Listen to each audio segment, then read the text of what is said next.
Hello बच्चों, मैं दीपेंद्र सिंह आप सभी का एक बार फिर से आपके अपने यूट्यूब चैनल राधे स्टडी में स्वागत करता हूं। ये वीडियो क्लास 10th के बच्चों के लिए है। न्यूमेरिकल आप सभी को हमने कुमार मित्तल की बुक से करा दिए हैं 3 लेसन तक के। ये पढ़ाने जा रहे हैं लेसन फर्स्ट के लिए न्यूमेरिकल आपको बालाजी पब्लिकेशन की बुक से, जो बहुत ही बेहतरीन क्वेश्चन है। 55 क्वेश्चन आपको दिए गए हैं न्यू बुक्स में, और जिसमें से इस वीडियो में आपको 1 से 10 तक क्वेश्चन पढ़ने को मिलेंगे। कुछ जिसने अभी थ्योरी नहीं पढ़ी है, जिसके नहीं कंप्लीट है, तो थ्योरी की वीडियो पढ़े हुए हैं वो उसको ज़रूर देख लें। जैसे आपको ये पता चल जाए कि यदि आपकी लंबाई 5 फुट है या 6 फुट है, तो उस 6 फुट के आदमी को अपना पूरा प्रतिबिंब देखने के लिए कितने लंबे दर्पण की आवश्यकता होगी, उसका हमने डेरिवेशन भी करवाया है। तो इस टाइप के आप क्वेश्चन देख लेंगे तो आपको बेहतरीन है, ज़्यादा समझ में आएंगे। ये 1/f बराबर 1/v प्लस 1/u, ये फार्मूला आप डेरिवेशन कंप्लीट कर लेंगे तो आपको समझ में आ जाएगा। इसके कोऑर्डिनेट पढ़ लेंगे, जैसे इसमें क्या होता है, इसमें कब प्लस चिन्ह लेते हैं, कब माइनस चिन्ह लेते हैं, तो ये न्यूमेरिकल आपको अच्छे से समझ में आएंगे। इन सब के वीडियो पड़े हुए हैं। जिसको वीडियो ढूंढने में दिक्कत हो तो हमें क्या करें कि कमेंट कर दें और बता दें कि हमें ढूंढने में दिक्कत हो रही है। उनको बच्चों के लिए हम डायरेक्ट उनके पास हम वीडियो भेज देंगे। अब देखो, और आप लोगों से रिक्वेस्ट है, जिन बच्चों ने अभी तक इस चैनल को सब्सक्राइब नहीं किया है उस चैनल को सब्सक्राइब कर लें। ज़्यादा से ज़्यादा अपने दोस्तों को शेयर करें, जिससे वो लोग भी इसका लाभ उठा सके। ठीक है, तो आप बालाजी पब्लिकेशन की बुक से क्वेश्चन नंबर फर्स्ट आप देखिए, ये रहा आपकी स्क्रीन पर। तो देखो, क्वेश्चन नंबर जो पहला दे रहा है आपका, वो कह रहा है समतल दर्पण के सामने 10 सेंटीमीटर दूरी पर, 10 सेंटीमीटर की दूरी पर कह रहा है। 10 सेंटीमीटर मतलब क्या हो गया, ये हो गई वस्तु की दूरी। तो वस्तु की दूरी आपको दे रहा है पहले क्वेश्चन में, क्वेश्चन नंबर फर्स्ट जो है आपका, उसमें कह रहा है कि वस्तु की दूरी दे रहा है 10 सेंटीमीटर। कह रहा है 5 सेंटीमीटर लंबी वस्तु रखी है, तो वस्तु की लंबाई दे रहा है।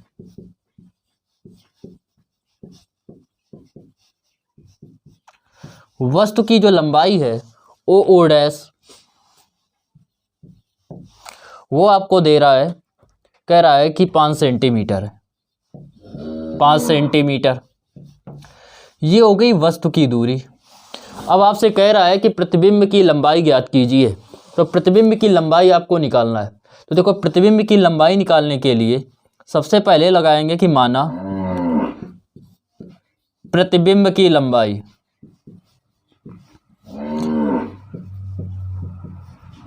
माना जो प्रतिबिंब की लंबाई है वो बराबर है आई डैश, या आई डैश बराबर है x के, या इतने बराबर मान लो आई डैश,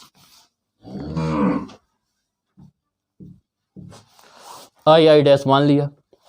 इसके बाद आप निकालेंगे किसकी, वस्तु की लंबाई। ये प्रतिबिंब की लंबाई हो गई, ये हो गया वस्तु की लंबाई, तथा प्रतिबिंब की दूरी मान लो।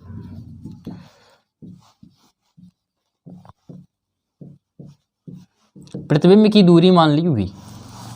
अब आपसे कह रहा है कि समतल दर्पण में, तो समतल दर्पण में लगाएंगे फार्मूला। तो समतल दर्पण में देखो, जितनी दूरी पर वस्तु होती है, ये तो आपको सॉल्व करने की ज़रूरत ही नहीं, क्योंकि दर्पण कह रहा है समतल। तो समतल दर्पण जो होता है, जिसमें हम लोग देखते हैं, चेहरा देखते हैं, ये सब होते हैं, तो उनमें आप देखते होंगे कि जितनी दूर हम, जैसे ये शीशा रखा है, जितने बड़े हम होते हैं उतना ही बड़ा उसमें हमें चित्र दिखता है। जितनी दूरी पर हम होते हैं उतनी दूरी पर चित्र दिखता है। इसका मतलब अगर समतल दर्पण के सामने, इसका डेरिवेशन भी आपको हमने किताब में करवा रखा है, इसमें थ्योरी में, तो उसमें कह रहा है वस्तु की दूरी अगर 10 सेंटीमीटर है तो प्रतिबिंब की दूरी भी कितनी होगी इसमें।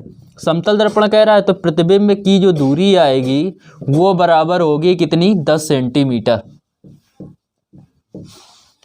और प्रतिबिंब की जो लंबाई होगी समतल दर्पण में, प्रतिबिंब की लंबाई, तो समतल दर्पण में जो प्रतिबिंब की लंबाई होती है वो जितनी वस्तु लंबी होती है उतना ही लंबा क्या होता है, प्रतिबिंब बनता है। तो प्रतिबिंब कितना हो गया, 5 सेंटीमीटर लंबा।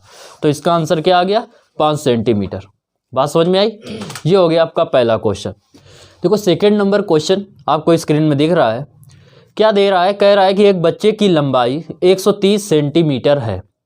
कह रहा है उसे अपना पूरा प्रतिबिंब देखने के लिए कम से कम कितने ऊंचे दर्पण की आवश्यकता होगी। तो देखो समझो, आपको हमने डेरिवेशन कराया है इसकी थ्योरी में, इसके डिस्क्रिप्शन में हम दे भी देंगे कि एक चीज़ याद रखना कि हमेशा जब क्या होता है कि अगर हमें कोई अपना चित्र देखना है, पूरा चित्र किसी व्यक्ति को सीधे खड़ा है और उसके सामने एक सीधे दर्पण रख दिया जाए, उसमें अपना प्रतिबिंब देखना चाहिए, तो उसकी जो लंबाई होनी चाहिए उस वस्तु की या उस व्यक्ति की लंबाई की लगभग आधे के बराबर होनी चाहिए।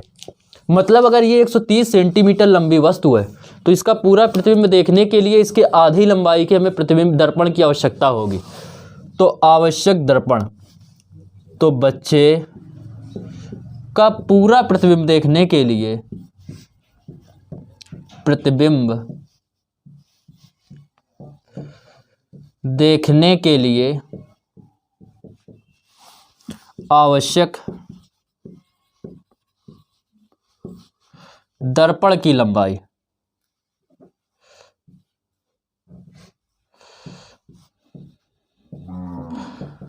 आवश्यक दर्पण की लंबाई निकालेंगे। तो आवश्यक जो दर्पण की लंबाई होती है वो वस्तु की लंबाई के आधे के बराबर होती है।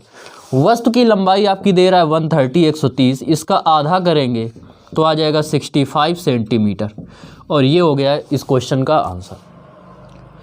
अब देखिए question number third number question में आपसे कह रहा है कि एक व्यक्ति समतल दर्पण के सामने खड़ा है। यदि व्यक्ति का प्रतिबिंब 50 सेंटीमीटर की दूरी पर बनता है तो वस्तु समतल दर्पण से कितनी दूरी पर खड़ा है। देखो, एक व्यक्ति समतल दर्पण के सामने खड़ा है। यदि व्यक्ति का प्रतिबिंब 50 सेंटीमीटर दूर बनता है तो व्यक्ति को समतल दर्पण से दूरी ज्ञात करना है कि समतल दर्पण से वो कितनी दूरी पर, व्यक्ति की समतल दर्पण से दूरी कितनी है। समतल दर्पण की जो फोकस दूरी होती है, समतल दर्पण की फोकस दूरी वो मानी जाती है इन्फिनाइट होती है।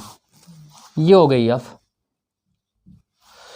इसके बाद आपसे कह रहा है कि प्रतिबिंब जो है 50 सेंटीमीटर दूर बनता है, तो प्रतिबिंब की लंबाई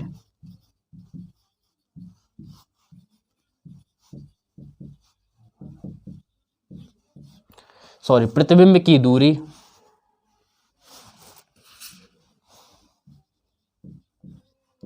u बराबर दे रहा है 50 सेंटीमीटर। आपसे कह रहा है वस्तु की दूरी ज्ञात कीजिए, तो यह फार्मूला लगाएंगे 1/f, सबसे पहले ही लिख दिया था हमने, 1/v प्लस 1/u। f की जगह रखेंगे इन्फिनाइट, 1/v। u हमेशा जब भी आप फार्मूले में रखेंगे तो u का मान हमेशा माइनस में रखा जाता है, तो ये माइनस के 50 रखेंगे तो 1/, क्या हो जाएगा, माइनस के 50। 1/इन्फिनाइट का मान होता है 0, और ये इस तरफ आएगा तो प्लस का हो जाएगा, तो 1/50 इक्वल 1/v। v इक्वल आ जाएगा, या v का 1 में मल्टीप्लाई करेंगे तो v आएगा, 50 का 1 में गुणा करेंगे तो आ जाएगा 50 सेंटीमीटर। यही आपका इस क्वेश्चन का आंसर हो गया। तो 50 सेंटीमीटर की दूरी पर रखी वस्तु का प्रतिबिंब 50 सेंटीमीटर की ही दूरी पर बनेगा।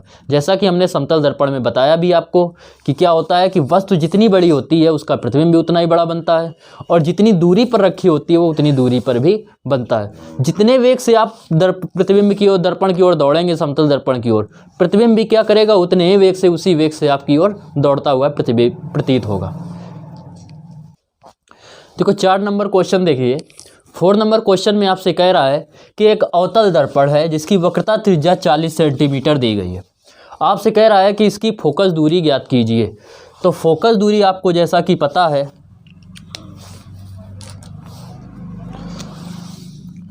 जब फोकस दूरी इसकी निकालेंगे तो फोकस दूरी का फार्मूला होता है F बराबर वक्रता त्रिज्या का आधा, वक्रता त्रिज्या अपॉन 2। फोकस दूरी, वक्रता त्रिज्या आपको दे रहा है 40 और ये अपॉन में 2, बराबर आ जाएगा 20 सेंटीमीटर। अब एक चीज़ हमेशा याद रखना कि जब अवतल दर्पण कहे तो अवतल दर्पण की फोकस दूरी निगेटिव होती है, ऋणात्मक होती है, और उत्तल दर्पण की फोकस दूरी धनात्मक होती है। इसलिए इसकी जो फोकस दूरी आएगी वो क्या आएगी, माइनस के 20 सेंटीमीटर आ जाएगी। आप माइनस ना भी लिखेंगे तब भी चल जाएगा, लेकिन माइनस आपका करेक्ट आंसर है। जब आप गणना में लेंगे तब चिन्ह सही जरूर लेंगे, माइनस जरूर लेंगे। 5 नंबर क्वेश्चन में आपसे कह रहा है कि एक उत्तल दर्पण की फोकस दूरी 15 सेंटीमीटर है। इसकी कह रहा है कि वक्रता त्रिज्या ज्ञात कीजिए। तो आपको पता है कि वक्रता त्रिज्या क्या होती है। वक्रता त्रिज्या जो होती है वो फोकस दूरी के 2 गुने के बराबर होती है। मतलब वक्रता त्रिज्या r बराबर होता है 2f। उत्तल दर्पण कह रहा है तो उत्तल दर्पण की फोकस दूरी हमेशा धनात्मक लेते हैं। तो 2 इंटू इसकी जगह रखेंगे प्लस के 15 बराबर आ जाएगा 30 सेंटीमीटर। यही आपका इस क्वेश्चन का आंसर हो जाएगा। क्वेश्चन नंबर देखिए 6 नंबर क्वेश्चन में आपसे क्या कह रहा है। 6 नंबर में कह रहा है कि एक अवतल दर्पण की फोकस दूरी 20 सेंटीमीटर है। फोकस दूरी आपको दे रहा है वो भी उत्तल दर्पण है। फोकस दूरी उत्तल दर्पण की दे रहा है 20 सेंटीमीटर। ये हो गया एफ। इसके बाद कह रहा है कि इसके सामने 10 सेंटीमीटर की दूरी पर वस्तु रखी है। वस्तु की दूरी,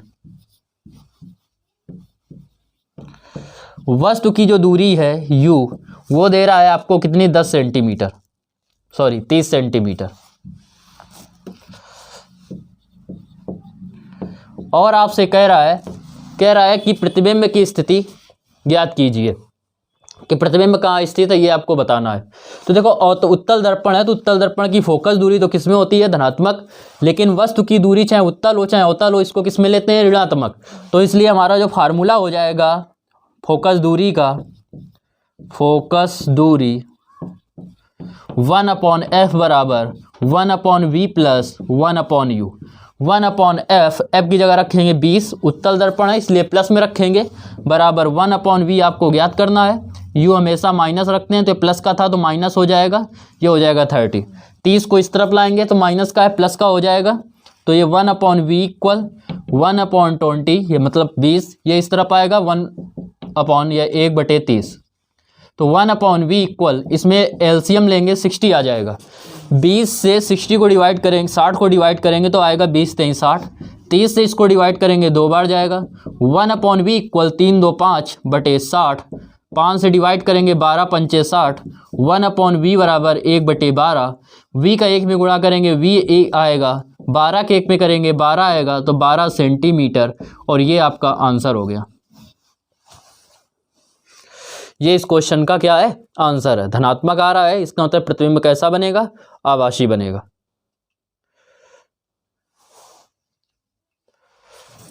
एक मिनट ध्यान दीजिएगा इसमें। अवतल, यहाँ पे उत्तल दर्पण नहीं है, अवतल दर्पण है। तो अवतल दर्पण की जैसा कि हमने बताया फोकस दूरी हमेशा माइनस में लेते हैं, निगेटिव तो ये माइनस का आएगा। और जब ये इसकी तरफ आएगा तो ये तो माइनस का रहेगा, प्लस का रहेगा। ये माइनस का, यहाँ पे 3 में 2 जाएंगे बचेगा 1, तो आ जाएगा माइनस के 1/60। उत्तल होता तो उसके लिए आंसर सही था। यहां से 60 का इसमें गुणा करेंगे, v इक्वल आ जाएगा माइनस के 60 सेंटीमीटर। तो वस्तु की किस तरफ बनेगी, माइनस का मतलब ये वस्तु की ही ओर बन रही है। और कितनी दूरी पर बन रही है, 60 सेंटीमीटर की दूरी पर बनेगी। यही इस क्वेश्चन का आंसर हो जाएगा, 60 सेंटीमीटर दर्पण की ओर। अगर दिशा पूछे तो क्या होगी, वस्तु की ओर ही बनेगा। ये हो जाएगा आंसर। देखिए 7 नंबर क्वेश्चन देखिए। 7 नंबर में आपसे कह रहा है कि अवतल दर्पण को की फोकस दूरी 5 सेंटीमीटर है और इसके सामने 10 सेंटीमीटर की दूरी पर रखी वस्तु का प्रतिबिंब कहाँ बनेगा, क्या यह वास्तविक बनेगा। तो अवतल दर्पण की फोकस दूरी दे रहा है 5 सेंटीमीटर और वस्तु की दूरी दे रहा है 10 सेंटीमीटर। फोकस दूरी का फार्मूला लगाएंगे। आपको पता है कि अवतल दर्पण की जो फोकस दूरी होती है वो माइनस ली जाती है, तो माइनस के 5 1/v, v आपको ज्ञात करना है। वस्तु की दूरी हमेशा माइनस में लेते हैं, इसको इस तरफ लाएंगे तो माइनस के 1/5, ये इस तरफ आएगा प्लस के 1/10 इक्वल 1/v। एलसीएम लेंगे 10 आएगा, 5 से डिवाइड करेंगे तो 5 दूनी 10, तो 2 बार जाएगा। 10 से डिवाइड करेंगे 1 बार जाएगा 1/v। -2 में 1 जाएगा, माइनस के 1/10 बचेंगे बराबर 1/v। इससे अगर करें इसको चाहें तो यहाँ पे भी माइनस लिख सकते हैं। तो v का 1 में गुणा करेंगे तो आएगा v, -10 का 1 में गुणा करेंगे तो आएगा माइनस के 10, तो v बराबर आ जाएगा 10 सेंटीमीटर। आंसर जब आपका माइनस आ रहा हो v का मान तो आप समझ जाना कि प्रतिबिंब कैसा बन रहा है, वास्तविक बन रहा है। और अगर ये प्लस आ रहा है तो प्रतिबिंब कैसा बनेगा, आभासी बनेगा। तो 10 सेंटीमीटर की दूरी पर बनेगा। किस तरफ बनेगा, माइनस में बताया कि वस्तु की ही ओर बनेगा, और माइनस आ रहा है तो इसका मतलब आंसर क्या है कि वास्तविक प्रतिबिंब बनेगा। तो ये आपका आंसर हो गया 7 नंबर क्वेश्चन का। देखो 8 नंबर क्वेश्चन में देखिए आपसे कह रहा कह रहा है अवतल दर्पण की फोकस दूरी 15 सेंटीमीटर है, तो इसकी फोकस दूरी हमने लिख ली 15 सेंटीमीटर है। इसके बाद कह रहा है कि दर्पण से 30 सेंटीमीटर दूर रखी वस्तु, तो वस्तु कितनी दूरी पर रखी है 30 सेंटीमीटर। 2 सेंटीमीटर लंबी वस्तु है तो 2 सेंटीमीटर लंबाई लिख ली वस्तु की। कह रहा है कि 2 सेंटीमीटर लंबी वस्तु के प्रतिबिंब की स्थिति बताना है, स्थिति मतलब v का मान ज्ञात करना है। प्रकृति बताना है, प्रकृति का मतलब ये बताना है वास्तविक बनेगा कि आभासी बनेगा। और कह रहा है कि उसकी लंबाई बताना है, मतलब प्रतिबिंब की आपको आकार या लंबाई ज्ञात करनी है। तो सबसे पहले वही फार्मूला लगाएंगे फोकस दूरी वाला। तो फोकस दूरी का आपको फार्मूला पता है कि 1/f बराबर होता है 1/v प्लस 1/u के। 1/f की बात करें तो अवतल दर्पण कहेगा तो ये किस में लेंगे, माइनस में लेंगे, और ये v आपको ज्ञात करना है, और ये हमेशा माइनस में ही होता है, माइनस के 30। इसको क्या कीजिए, इस तरफ ले आइए, तो इसको जब इस तरफ लाएंगे तो माइनस के 1/15, ये इस तरफ आएगा प्लस के 1/30 इक्वल हो जाएगा 1/v। ये आ जाएगा कितना, यहाँ पे एलसीएम लेंगे आ जाएगा 30, 15 से डिवाइड करेंगे 2 बार जाएगा, 2 का 1 में गुणा करेंगे -2, 30 से 30 में डिवाइड करेंगे 1 बार जाएगा, 1 का 1 में गुणा करेंगे आ जाएगा 1, इक्वल आ गया 1/v। इससे सॉल्व करेंगे -1/30 इक्वल 1/v, तो जो v का मान आएगा वो आ जाएगा -30 सेंटीमीटर। मतलब आपको ये तो पता चल गया कि प्रतिबिंब कितनी दूरी पर बन रहा है, 30 सेंटीमीटर की दूरी पर बन रहा है।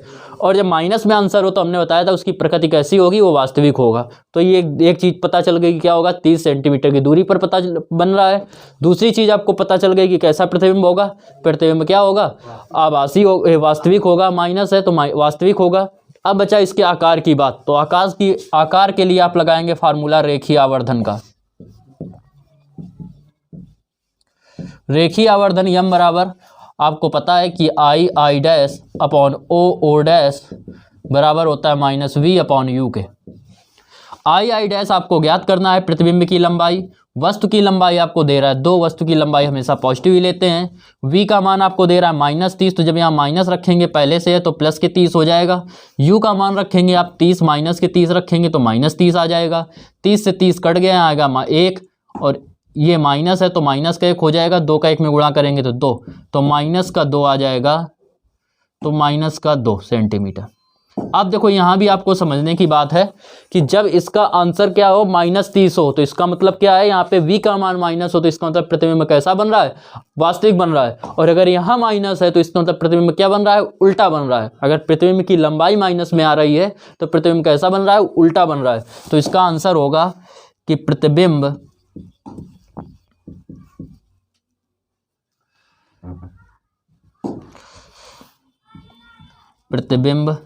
दर्पण से 30 सेंटीमीटर की दूरी पर कैसा बनेगा,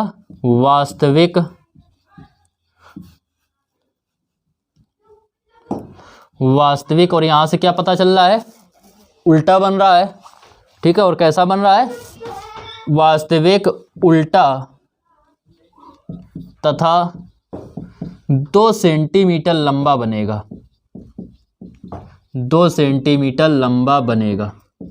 ये हो गया इसका आंसर आपके इस क्वेश्चन का, ठीक है। 9 नंबर क्वेश्चन आपसे क्या कह रहा है, कह रहा है एक अवतल दर्पण के सामने 20 सेंटीमीटर दूर रखी वस्तु का प्रतिबिंब 30 सेंटीमीटर की दूरी पर बनता है, वो भी वास्तविक बनता है।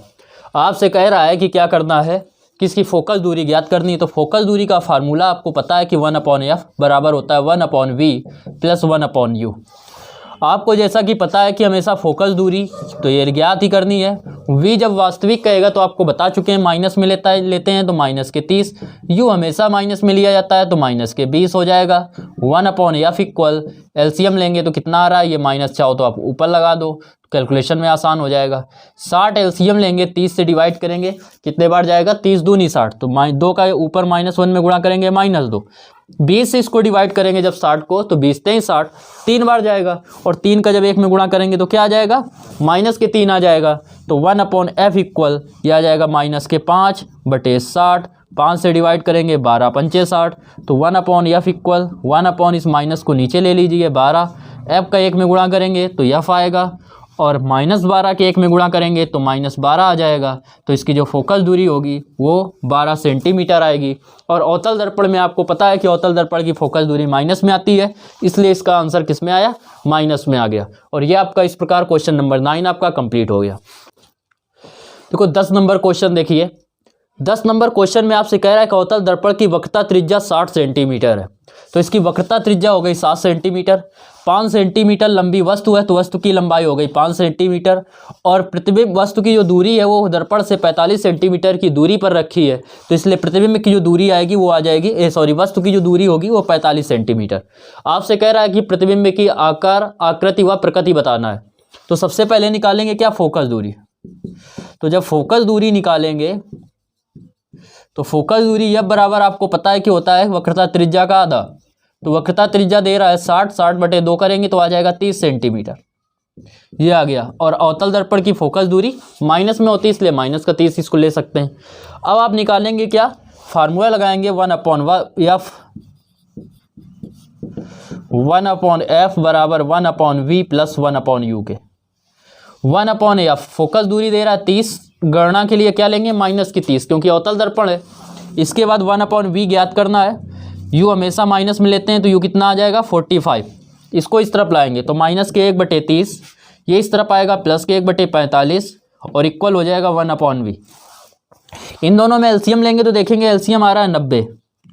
30 से डिवाइड करेंगे 3 बार जाएगा, 45 से डिवाइड करेंगे 2 बार जाएगा, 1/v। 3 में 2 जाएंगे, 1 बचेगा, तो ये आ जाएगा 1/, -1 चाहे तो नीचे ले सकते हैं, -90 या 90/v। v का मान निकालेंगे यहाँ से, तो v बराबर आ जाएगा -90 सेंटीमीटर। प्रतिबिंब की दर्पण से जो दूरी है वो कितनी आ गई, 90 सेंटीमीटर आ गई। माइनस आपको ये बता रहा है कि कैसा बनेगा प्रतिबिंब, वास्तविक बनेगा। अब आपको क्या निकालना है, इसका आकार निकालना है। तो आकार के लिए अभी बताया रेखीय आवर्धन लगाते हैं, तो रेखीय आवर्धन लगाएंगे। रेखीय आवर्धन में I dash upon O dash बराबर -v/u। I डैश आपको क्या दे रहा है, ज्ञात करता है I डैश प्रतिबिंब की लंबाई। O डैश हमेशा पॉजिटिव लेते हैं, कितनी दे रहा है 5। v माइनस का आया 90 और ये माइनस पहले से था तो प्लस के 90। u कितना दे रहा था आपको 45, कायगा रखेंगे, u हमेशा माइनस में लेते हैं तो माइनस के 45 से डिवाइड करेंगे 2 बार जाएगा, 5 दूनी 10, तो I डैश बराबर आ जाएगा -10 सेंटीमीटर। माइनस आ रहा है, इसका मतलब कैसा बन रहा है, उल्टा बन रहा है प्रतिबिंब। आंसर में क्या लिखेंगे ध्यान से समझ लो, पिछले क्वेश्चन में बता चुके हैं इसलिए इसमें लिख नहीं रहे हैं, समझ लीजिए। माइनस आ रहा है 90, तो इसका मतलब प्रतिबिंब की जो दूरी है वो कितनी है, 90 सेंटीमीटर है। प्रतिबिंब कैसा है, माइनस बता रहा है, वास्तविक है। और माइनस के 10 बता रहा है कि 10 सेंटीमीटर लंबाई का प्रतिबिंब है, लेकिन माइनस के कारण क्या है, उल्टा है। तो 90 सेंटीमीटर दूर दर्पण से वास्तविक प्रतिबिंब बनेगा, उल्टा बनेगा और 10 सेंटीमीटर लंबा बनेगा। यही आपको आंसर में लिखना है। ना लिख पाए तो वीडियो धीरे धीरे से करके आवाज़ फिर से रिपीट करके सुन के आंसर आप अपना लिख सकते हैं।